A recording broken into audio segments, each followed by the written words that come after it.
like, and subscribe to our YouTube channel and press the notification button for more. Thank you.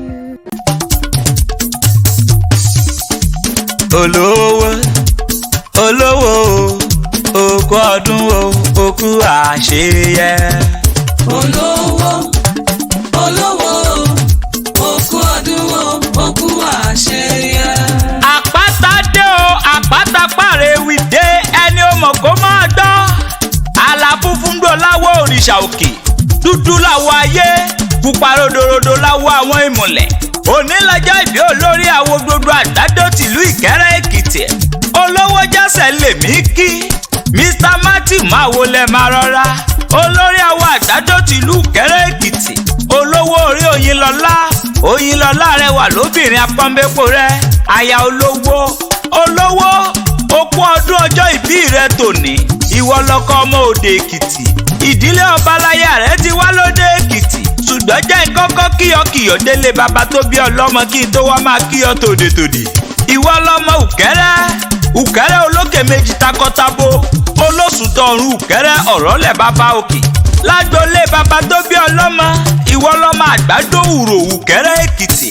Ọmọ oníjòkó ẹ̀rí mọ́ dẹ́. Ọmọ òṣòro mọ́ yẹyin dé. Ọmọ òṣòro nígbèkùyé ń jà. Ọmọ òṣòro nígbẹ̀bìrẹ́ ń gbọ̀wú.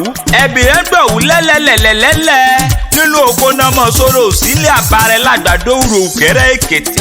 Ọmọ mẹ́gùn bọ́kó mọ̀sán ìbọ́kó. Eégún nìkan ni mo rí. Ọ̀sán yìí ń bẹ lábẹ́ ìyá. Kàǹbá tí ìdíjọ́ oṣù. Mẹ́wùrọ̀ àyúnbẹ̀. Kàǹbá tí ìdíjọ́ oṣù. Mẹ́múlẹ̀ ló bọ́kó. Ọmọ amúpàkàlà sósì lásọ̀. Ọmọ ìmọ̀lẹ̀kẹ́ màrìsùkẹ́ ẹ̀hùn. Ọmọ olúrókò. Kó torí olódò kó pẹ̀rẹ̀kẹ̀ mọ́lẹ̀. Torí kó mọ̀ bá gùndó nílé òun. Ọmọ kíkaraka bá ti ń fọhùn lóhùn tóhùn ọmọwé ọdún déhùnlé àbárẹ̀ lágbàdo URO Ìkẹ́rẹ́ Èkìtì. Mo kí ọkú ọdún, mo kí ọkú ìyèdún. Àṣeyí ṣàmọ́dún, àṣàmọ́dún ṣẹ̀mí. Nínú owó, nínú iyì, nínú ẹ̀yẹ. Àtàlàáfíà tí ń ṣe bàbá ọrọ̀. Lágbára lọ́wọ́ Ọlọ́run ọba. Èèyàn tó bá ní kó má pẹ̀ láyé. Ẹni tó bá ní kó má dàgbà. Ẹni tó bá ní kó má dàgbà. Ẹ̀yà kàlà ni ó mọ̀ sí bú wọn. Lágbára lọ́wọ́ Ọlọ́run ọba. Àyúlò àyúbọ̀ lọ́wọ́ ń yẹnu. Wàá máa rí tajé ṣe. Iríṣẹ́ rẹ̀ ò ní dáwọ́ dúró. Aya rẹ̀ Oyinlọ́lá ló ní kí n máa kéwì fún ọ. Ó lóòní rí kú ọmọ.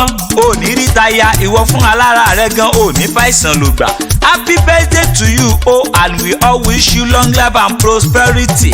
Bóyin bá ṣe tán gbéra ó dinú kókó ògì bá fẹ̀rẹ̀ bọ̀jọ̀ bá ṣe tán agbéra ó dinú sàárẹ̀ tó kọ́lé sí. Àpáta ewì mo ṣe tán mò ń rebi tá a forí mi sọlẹ̀ sí ní gbojúmọ́ ti mọ́dé gbogbo ilẹ̀kílẹ̀. Olówó òkú ọdún òkú àṣeyẹ. Olówó òkú ọdún òkú àṣeyẹ.